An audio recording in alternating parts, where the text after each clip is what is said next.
Good evening. My name is Cindy Fan. I am UCLA's Vice Provost for International Studies and Global Engagement. Welcome to the 2019 UCLA Global Conversation.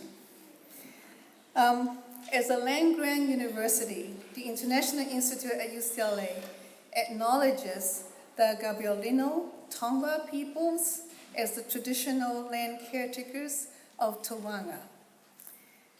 The UCLA Global Conversation is one of the highlights of the International Education Week, which is an initiative by the Department of State and Department of Education to promote programs that prepare Americans for a global environment and to attract future leaders from abroad to study, learn, and exchange experiences in this country. And this is the fourth year that the International Institute leads the campus together with our organizing partners in celebrating International Education Week. So I'd like to recognize our organizing partners: the Dashu Center for International Students and Scholars, Study Abroad Office, UCLA Residential Life, and of course the UCLA Library. I'd also like to thank the 26 co-sponsors from across the campus for your financial support, which is extremely important. Do you like the food tonight? That's because of the financial support that we got. And also for organizing more than 40 events this year during this week. This is the most events that we've ever had for International Education Week at UCLA.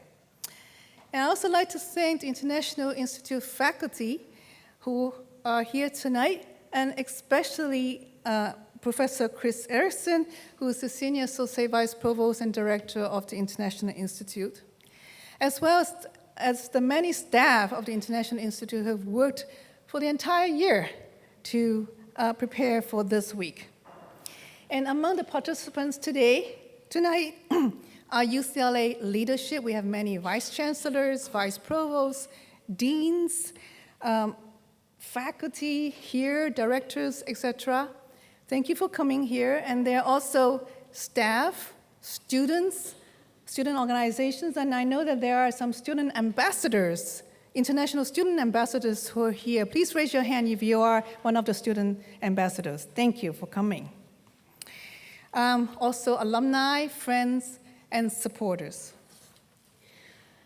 And I think that together we have created a campus tradition, one that is especially important and needed when countries around the world seem to be increasingly looking inward, and that's including our own country, rather than looking for solutions globally and collaboratively. And I truly believe that universities need to be in a leading role to affirm the importance of international education. And as UCLA is crossing the centennial border, it is a fitting moment to ask this question: what will the university look like in another 100 years? What will the world look like, and what will the planet look like? Now, you and I may not be around in another 100 years, but the children and grandchildren of today's teenagers, such as my daughter, who is here tonight, her children and grandchildren may still be around in 100 years. So we invite you, UCLA colleagues, faculty, staff, students, friends, to join us to cross borders, break down barriers, educate global citizens, build international partners, and make the world a better place. And on the occasion of UCLA Centennial, we are honored to have Chancellor Block speak tonight. Now, I can share with you that one of the first times that I noticed Chancellor Block embracing the world was when I witnessed his superb skills using chopsticks to pick up small pieces of food. And we will hear more about Chancellor Block's international experience and global perspectives tonight. And we're also delighted to have Professor Jayathi Murthy, Dean of the Samueli School of Engineering and Applied Science, to moderate discussion with Chancellor Block after his remarks. And after that, there'll be questions from the floor. So please join me in welcoming Chancellor Block. Thank you, Cindy, and welcome everybody. This is an incredible space to be speaking in. I'm looking out here, I don't realize how beautiful it is every time I'm here. What a special place. And this is an exciting year for UCLA as we celebrate our 100th anniversary and take great pride in once again being ranked the #1 public university in the United States. As Cindy knows, as I travel around the world, I always put be careful about this. This is one ranking, and of course our sister university up north, Berkeley, is a spectacular research power. But I've decided let's enjoy it while we have it. And it's been for a couple of years now, and maybe it'll be for a few more years. And it certainly says, I think, something about a great campus for our students and very dedicated faculty. So I think it does represent a real fair indication of that we collectively, students, faculty, staff, are doing something right. So this year I'm going to have the pleasure of visiting, I have had the pleasure and will have the pleasure of visiting alumni all across the world. So we've been having global celebrations from London to Shanghai, really throughout the world, to celebrate the centennial. So we've been celebrating with our international alumni. And that's been some of the most heartwarming experiences we've had, because these are alumni who are obviously at a distance, and being there and celebrating UCLA with them means so much to them as it does to us. So in every city that we visited, I'm so proud the Bruins remain excited about UCLA and feel connected to this wonderful place. And it's particularly rewarding to see the ways in which they're contributing to their communities. In many of these locations, we have our alumni talking about what they're doing, their experiences, and what they're doing for their communities. And in that way, UCLA, I can say, is changing the world, because our alumni, who are global, are really working throughout the world to make it a better place. You know, what makes UCLA truly special is our commitment to welcoming exceptional students, faculty, and staff from every part of the world and every background. I mean, access to this institution is so important, and global access is one of the kinds of diversity that we celebrate. So as we reflect back on how UCLA got to this important moment in our history and look forward to our second century, I know that our international partnerships are a fundamental part of our identity. We are a global university, we're a national university, we're a regional university, deeply involved in Los Angeles as well, but certainly with a global footprint. So today, UCLA has more than 10,000 international students and scholars from more than 100 countries. So it is a global campus, clearly. And as educators, we all know that the tremendous benefit of a university education is not isolated to the books our students read, the lectures they hear, or the problems that they work to solve. Those are all important. Do your homework. But the real magic of a university education lies in the perspectives we all gain by constantly being exposed to different ideas and different experiences. The opportunities our students have studying abroad, just like the experience international students have here, are really very similar. And I think it's so important to have students here, but also, of course, we really urge students to study abroad. Not everyone can do that. We recognize that. Immersing yourselves in an entirely new culture challenges your notions about other places. It pretty quickly changes your perspective when you've spent some time in a different region, broadens your perspectives, and really excites you about new ideas. Even for those students who are not able to study abroad, and sadly there are some of our students who really struggle financially, and this does become difficult for them, living in this diverse environment with international students here on campus give them a lot of these experiences without ever leaving campus. I always say internationalization means our students studying abroad, but critical that we have international students coming here and that we're welcoming, that we make it easy for students to come here, because that's what makes such a difference on campus. So I can still remember, I ran a research laboratory at the University of Virginia, and in the old days when I was an assistant professor, I got a very small lab. And I was studying sea animals. I was studying aplysia, which are these large snails, sea snails. And we kept them in a big tank in the middle of the lab. And so we'd all stand around this tank. We'd all put our elbows on the tank and we'd chat. And I remember once I'm standing around the tank and there's a postdoctoral student from Germany, from Sri Lanka, from Sweden, and from China.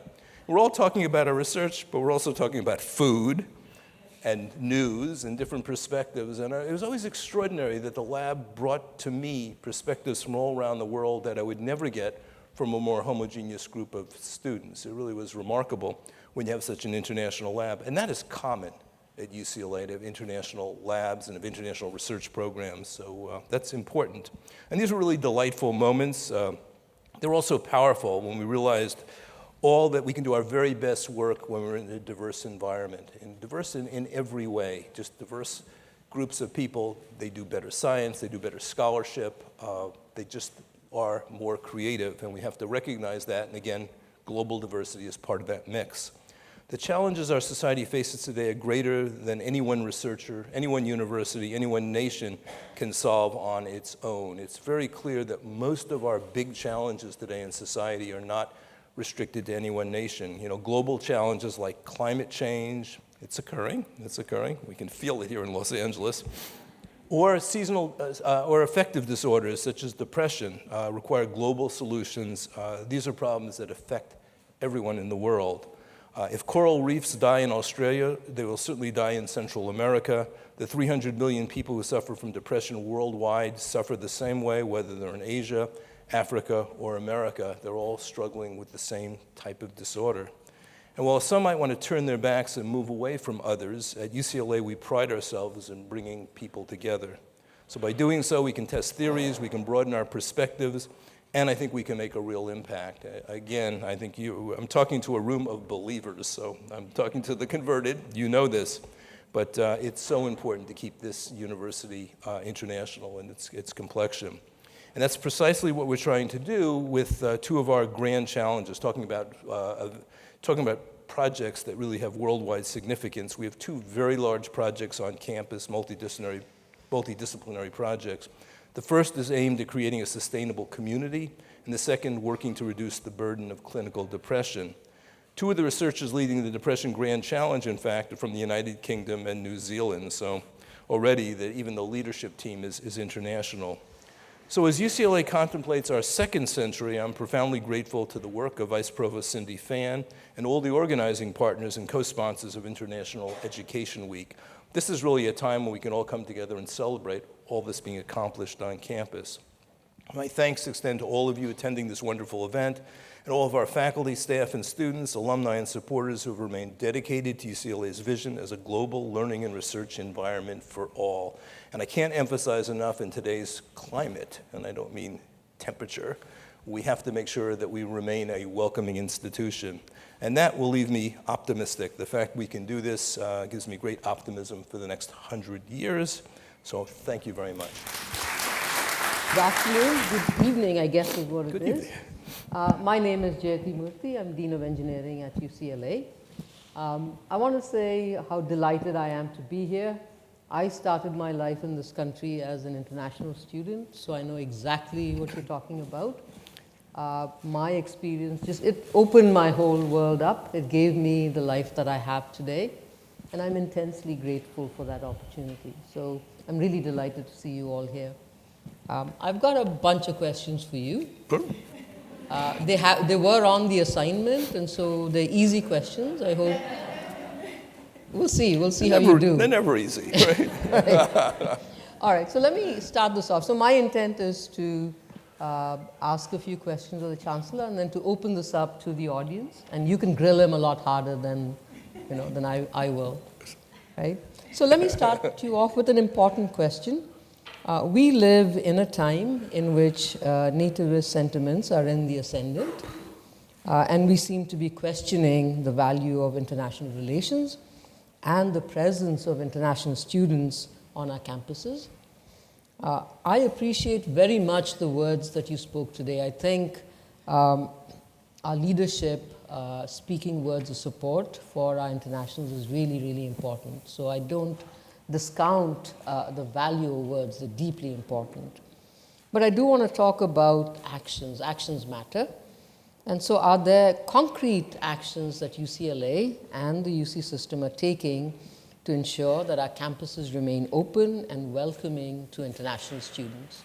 Yeah, so what, the steps that we're taking. So the first thing that comes to mind is some resources that have been here for quite a while. One's the Dashu Center, clearly. So the Dashu Center has a number. First, fundamentally, of course, they help with visa applications and provide advice. So they're really a go-to place for international students. So it's a home for students to get advice. But they have some innovative programs. I think they have the international international siblings program where I think they match a student who's a international student with a domestic student so they can get to know one another and sort of reduce the anxiety of being here for the first time. I think there's, of course you just mentioned, there's the international ambassadors. So these are students who help make our international students feel welcome immediately, just at the time when they're trying to figure out, like every student's trying to figure out how to operate at UCLA. So I think the Dashu Center is one sort of resource we have that we keep, we think is really, really critical. Our student bodies recognize this. Our student government actually established an international representative a few years ago, and I think that has been very helpful. I have known the international representative quite well. And he speaks at Regents meetings frequently, or did speak at Regents meetings frequently, and really talked about the plight of international students, including, the impact of out-of-state tuition, frankly, on the students. So I think that that's important. They bring a voice to, even to the Regents, that they wouldn't hear without that. So I think that's important.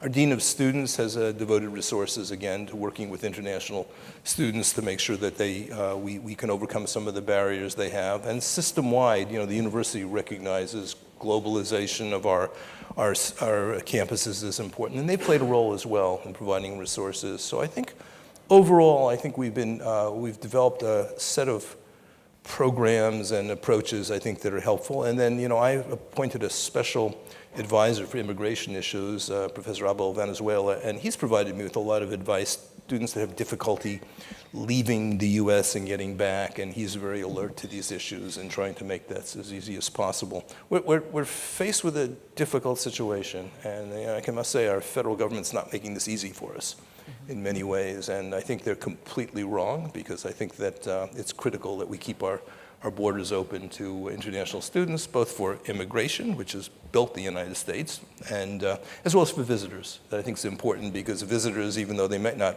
contribute to the economic benefits of our country when they graduate, they're friends. I think people, when a student spends time at UCLA, and I must tell you a story. When I was at Zhejiang University in Hangzhou, I ran into a couple of students once who just recognized me.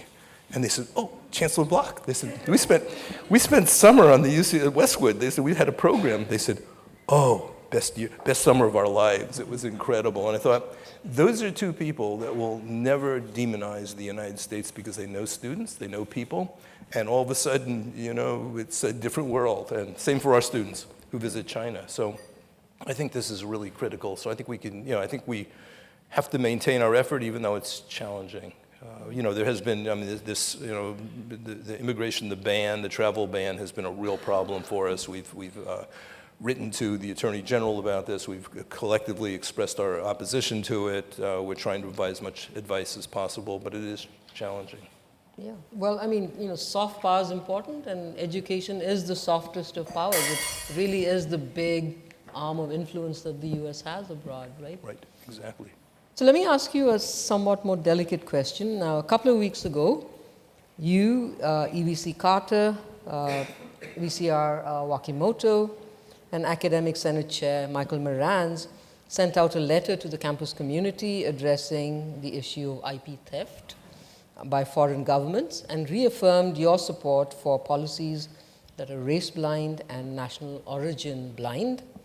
I know this is a difficult problem, so walk us through the issues that you're facing in this regard and how you're navigating them. Yeah, so, there's two sides to this. So we have to understand, on one hand, taxpayers give us research funds to produce research that's supposed to first and foremost benefit citizens of the United States. These are public funds, and they're expected that this information, the intellectual property, won't leak to other countries before there's been an opportunity for the U.S. to take advantage of that intellectual property. So we have some responsibility. We take government funds. That comes along with responsibility, and every investigator has responsibility to be careful that they follow the rules, that they report conflicts of interest. So making sure that we remain legal and that everybody acts ethically with respect to taking funds. You don't have to take funds, and then you don't have to abide by these rules, but if you take the funds, you have to abide by the rules. So that's important. On the other hand, we worry that some of this has become, I would say, somewhat, discriminatory against certain countries and stereotyping, and it's not equally applied, and the concern that's mentioned over one country's theft of intellectual property might just as well apply to other countries that aren't being mentioned. And so there's a danger, this asymmetry of the way countries are being treated, and that gets into, discrimination, really, and unfair. So we have to resist this demonization of countries. We have to treat every researcher as, it's a new experiment. Every researcher that comes to the United States, and just because they come from one country or another, that doesn't make one more risky than the other. We have to treat everybody as individuals, and we do have to follow the rules, but we have to also make certain that we remain open, because most of our discoveries nowadays involve international. I'd say many of our discoveries involve international teams. I'm struck in my own area of sort of circadian rhythms and sleep research, the number of collaborations now with European and South American labs on development of sleep cycles. It's profound, the change in the way people publish, which means the way they do research, which is now much more international than I think it was 20 or 30 years ago. So we've got to protect that. We also have to, we recognize we have to follow the rules. So we have to implore all of our faculty, and engineering, of course, has many international visitors. We have to implore our travelers, our faculty, to be careful. Right. Well, let me take you back to international relations. What we do internal to our campuses, how we interact with the California legislature and with the federal government are, of course, really important. But how we project outward internationally is also extremely important. So what are we doing to project to our international partners that UCLA values and welcomes international relations? So we've worked hard, and this is Vice Provost Fan has traveled the world looking for, and others obviously looking for opportunities for collaborations. I think we have agreements with about universities, institutions, about 50 countries right now, something like that. So we have a number of agreements. Some of them are thin. That means we sign an MOU and we have a good meal, and it's not followed up with a lot of in-depth sort of faculty engagement. We're trying to eliminate those. We're really looking for deeper, maybe fewer, deeper engagements, but really spread around the world so that we really do have wide representation. So we work hard at that. So we do have quite a few. So in terms of our own engagement, we're looking for deep engagement and everywhere. I mean everywhere, but not everybody. We have to be limited because of our resources. But we're very welcoming for visitors. I think we had something like over 700 visitors, international visitors last year from 60-something countries. So there's a constant flow of people coming to UCLA. Cynically, they come in the winter when it's beautiful here. So I always do wonder a little bit about the winter visitors. But no, I mean, I think people are interested in UCLA. I mean, it is truly a Pacific Rim university, and it feels that way, and it feels very comfortable for many of our visitors looking for engagement. We also are quite active in the Association of Pacific Rim Universities, APRU, which I've been the chair of now for a few years, which is an amazing collection of universities, from coastal universities in the U.S. to universities in China and Japan and Korea and New Zealand and Australia. It's coasts of South America, Chile. We have really good representation from throughout the world, and we come together, and that's an extraordinary meeting in terms of meeting with leadership from all these different universities. So we're quite active in that, and I'm trying to grow that organization I want more South American universities to be involved. That's been a sort of a weak part of the partnership. So that's also very helpful as well. So I think we're trying to remain open, and we held the International Presidents meeting of APRU was held here last summer, and we used our conference center. We were a great venue. It was just perfect. We were able to accommodate everybody. It was very successful. And we used, of course, thank you, your new engineering auditorium was quite spectacular. So I'd like to thank everybody for coming here, because by your presence is already a statement of how important these messages are. And I think that we are incredibly privileged and also fortunate, to have a chancellor who is so committed to international education. And I think you've heard him speak that we want the UCLA campus to be an open campus. We celebrate international students and international collaboration. But then at the same time, we've also heard from the floor, in particular, needs for supporting international students in terms of financial support, but also mental health, other kinds of support for helping our students, especially students who are maybe first-generation students, students from families who don't have means to access global opportunities. And I myself was an international student, just like Dean Murthy, and I think this is extremely important. So I will close by asking you, whoever that you know who can donate to UCLA, please encourage them. And it could be a small amount, but any amount helps our students, and the payback will be manifold. So thank you, and again, thank you, Chancellor Block and Dean Murthy, for this very inspiring session.